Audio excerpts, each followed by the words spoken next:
belə deyək, mövzu haqqında kifayət qədər informasiya sahib olması. Dərsin məqsədi nədən ibarətdir, məlumatlı olsun. Yəni bu dərs bizə niyə keçirilir?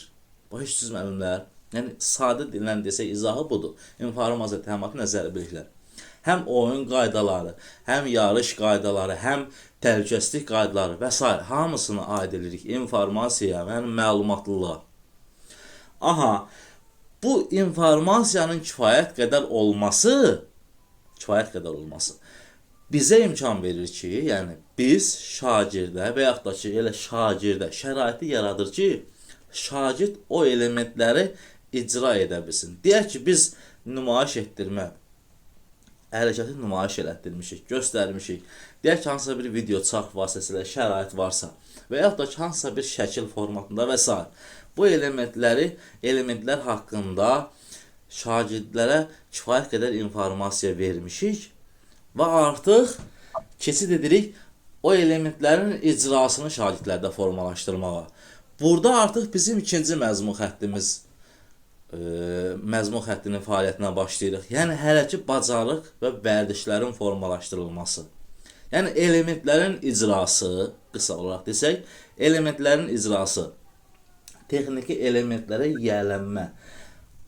Bunlar hələ ki bacarıq və vərdişlərdir. Hansı üsullardan istifadə edə bilərik desək? Elementlərin sadə və mürəkkəb olmasından asılı olaraq hissə-hissə öyrətmə və tam öyrətmə metodundan istifadə edərik və yaxud da ki, təkrar metodundan istifadə edərik. Əgər element sadədirsə, tam öyrətmə metodundan istifadə edəcəyik, aydın məsələ. Əgər element mürəkkəb elementdirsə, hansısa bir kompleks elementdən söhbət gedirsə, burada hissə-hissə öyrətmə metodundan istifadə edəcək müəllim. Hələ ki, bacarığı, vərdişi şagirdlərdə formalaşdırmaq üçün. Deməli, şagird icra edəcək, müəllim nümayiş etdirəcək, göstərəcək və s. Şagird elementləri icra edəcək, bacarığını göstərəcək və s. Bu tip açar sözləri görsək, aid eləyəcəyik hələ ki bacarıq və vərdişə. Dediyim kimi, icra texnikasını yiyələnmədən söhbət gedir. Hərəkətin icrasını öyrənməkdən söhbət gedir. Və şagird bu hərəkətləri icra eləyəcək, bu elementləri icra edəcək, dəfələrlə, bir neçə dəfə icra edəcək və bu icralar, bu elementlər artıq bu bacarıq bir vərdiş formasına çatacaq. Yəni şagird bunu belə deyək, avtomatlaşdıracaq. Bugün əyənədəsi də o misal çəkdim. Deməli, bir əsərdə, Nizami Gəncəvinin bir əsərində ad olaraq, isim olaraq tam yadımda qalmayıb, nümunə kimi deyirəm. Deyir ki, alır yeni doğulmuş buzovu, alır çeyninə, 40 pilləkəni qalxır, düşür. Və günlər keçir, təbii ki, o buzov da böyüyür. Bu hər gün eyni şeyi eləyir. Hər gün o buzovu alır çeyninə, 40 metr pilləkəni qalxır, düşür, hər gün eləyir. Yəni gün keçdikcə sözsüz ki, o buzov da böyüyür. Amma adam yenə də o buzovu artıq öküz formasına alıb, amma yenə də həmin öküzü alıb çiyninə o 40 metr pilləkəni qalxıb düşə bilir. Demək nə oldu? Artıq bunda o vərdiş formalaşdı. Bu qabiliyyət deyil. Hə müəllimlər, bu qabiliyyət deyil. Deyək ki, burada yəni söhbət qüvvə sərfindən getmir. Söhbət o elementləri o qədər dəfələrlə icra elədi ki, artıq sadədən mürəkkəbə doğru. Artıq bu vərdişə çevrildi həmin adamda. Amma qabiliyyət necə olacaq? Yəni dediyim kimi bir element var. Yəni qısa olaraq açar söz kimi, açar formada belə yadınızda saxlaya bilərsiniz. Bir element var, bir komplekslik yoxdur. Hərəkəti sadəcə icra etməkdən söhbət gedir. Bu hələ ki bacarıq vərdişlərdən aid eləyəcəyik. Və dedik ki, bunlar vərdiş formasına çevrilə bilər. Amma hələ ki qabiliyyət nədir? Biz deyirik ki, hələ ki qabiliyyətin tərifini ayrıca oxuyarsınız. Ümumi olaraq deyək, hələ ki qabiliyyətin fiziki tərbiyədə bizə məlum olan 6 hələ ki qabiliyyətimiz ki var. Hansılar idi? Sürət, güc, bədən əlcənlik qabiliyyəti, çeviklik, qüvvə və dözümlülük. Bunlardan 3-ü birinci yarım ildə tədris olunacaq, digər 3-ü ikinci yarım ildə tədris olunacaq. Biz deyirik ki, hərəki qabiliyyət deyəndə sırf bu 6 hərəki qabiliyyətlə bağlılıq. 6 hərəkət qabiliyyətlə bağlı olan elementlərin icrası, elementlərin nümayiş etdirilməsi deyək, daha doğru olsun. Bu elementlərin nümayiş etdirilməsi, bu elementlərə icra bacarıqlarına yiyələnmək, kifayət qədər belə deyək, təkmilləşdirilməsi və s. Bu tip element, bu sözlər, bu açar sözləri görəndə ümumiyyətlə başa düşəcək ki, burada söhbət hərəkət qabiliyyətdən gedir. Deyək ki, burada söhbət sürət hərəkət qabiliyyətindən gedir. Deyək ki, burada söhbət detallarla hərəkətin reaksiya tezliyindən gedir və yaxud da ki, burada ön ətraf əzələ qüvvəsindən danışılır və s. Hansısa bir hərəkət qabiliyyətdən danışılır. Bir komplekslik var. Qısa olaraq bir dənə nümunə deyim, uzun danışmayaq. Məsələn, deyirəm ki, basketbol topunun səbətə atma texnikasını şagirdə öyrədirəm. Bir elementin icrasını şagirdə öyrədirəm. Şagird də basketbol topunun səbətə atmanı icra edir. Bu olacaq hərəkət bacarıq. Deyək ki, biz basketbol topunun səbətə atılmasına daha sonra maniyələrlə keçid, bir neçə maniyələ keçirik, basketbol topunun səbətə atma, oyunun digər texniki taktiki elementlərinə yiyələndirmişik və şagirdlər artıq sərbəst formada basketbol oynayırlar. Bax, bu hərəkət qabiliyyətdir artıq. Hərəkət qabiliyyətini nümayiş elətdirir. Oyun zamanı digər məzmun xətti ilə bağlılıq etsək, deyəcək ki, yoldaşları ilə əməkdaşlıq nümayiş elətdirir. Komandalı fəaliyyət zamanı liderlik nümayiş elətdirir. Niyə bunu dedim? Çünki bu nümayiş etdirir sözünü müəllimlər həmişə açar söz olaraq əlimizdə saxlamayaq ki, əli nümayiş etdirir, gördüm, buna aid eləyim elə hərəkət qabiliyyəti, xeyr. Əvvəlki cümlənin əvvəlindən sonuna ümumiyyətlə cümləyə xüsusi diqqət yetirin. Baxın, burada qüvvədən, deyək ki, sürətdənmi, çevikdənmi söhbət gedir? Yəni, hansısa bir hərəkət qabiliyyətdənmi söhbət gedir? Yoxsa burada hansısa bir, necə deyərək, psixoloji durumdanmı söhbət gedir? Yəni, beynin işləməsindənmi söhbət gedir? Yoxsa burada bir qüvvə tətbiq etməkdənmi söhbət gedir? Deyək ki, belə bir sual. Şagird hərəkət fəaliyyət zamanı öz potensialını reallaşdırmağa səy göstərir. Və s. də deyək ki, belə bir cümlə. Burada biz bunu hərəkət bacarıq və yaxud da ki, hərəkət qabiliyyətmi götürək? Xeyr. Bunu burada artıq necə deyirlər, şagirdin o idraki düşüncəsindən, beynin məhsulundan söhbət gedir. Düzdür? Şagird komandalı fəaliyyət zamanı liderlik nümayiş etdirir. Bunu hərəkət qabiliyyətmi götürəcəyik? Xeyr, bunu artıq mənəvi iradi xüsusiyyətin formalaşması götürəcəyik. Mübarizlik, cəsarət, komandalı fəaliyyət zamanı liderlik və s. Dönüş eləyək, qabiliyyətimizi, hərəkət qabiliyyətləri yekunlaşdıraq. Deməli, hərəkət qabiliyyətləri, bu 6 hərəkət qabiliyyətləri bizim alt standartlarımızı reallaşdırmaq üçün digər məzmun xəttlərində olduğu kimi hərəkət qabiliyyətlərdə də hansısa metodlardan istifadə edəcəyik. Məsələn, hansı metodlardan istifadə edəcəyik? Hamıya məlum olan ötən dərsimizdə demişdik. Deyək ki, interval metodu, dairəvi metod, təkrar metodu, dəyişkən metod, maksimal səy metodu, rəvan metodu, nəzarət, oyun və s.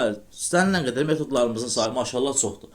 Bu metodlardan istifadə edərək hərəkət qabiliyyətləri inkişaf elətdirəcəyik. Növbəti irəliləyən dərslərimizdə konkret olaraq deyəcəyik hansı metodlarla hansı hərəkət qabiliyyətləri inkişaf etdirmək daha məqsəd uyğun olar.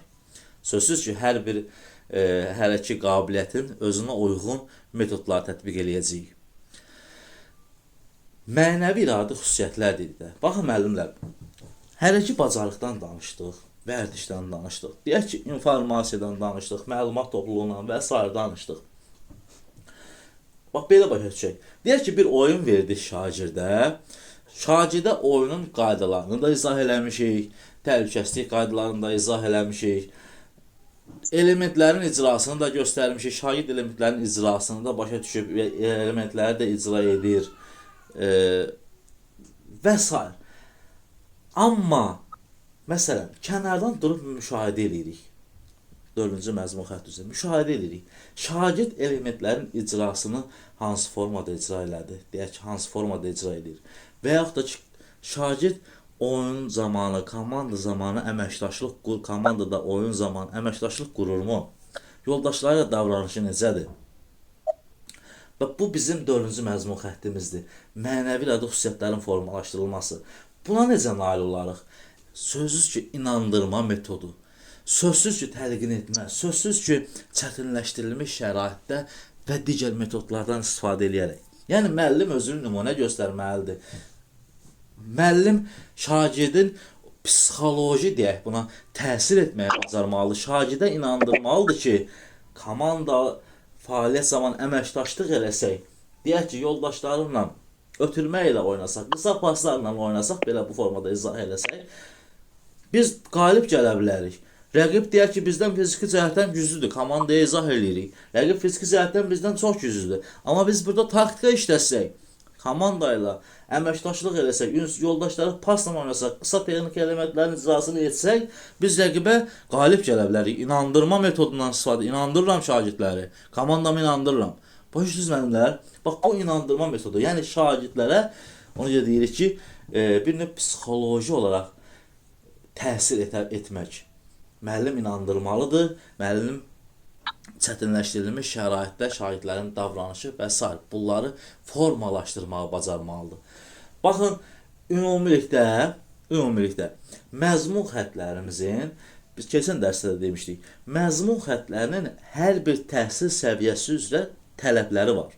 Yəni, ibtidaidə aşağıdan tam ortaya, ümumi ortadan tam ortaya doğru, aşağıdan yuxarıya doğru çətinləşdirilmiş, nisbətən artan, yəni formada bizdən dövlətin tələbləri var. İbtidaidə nələr tələb olunur, tam ortada nələr tələb olunur.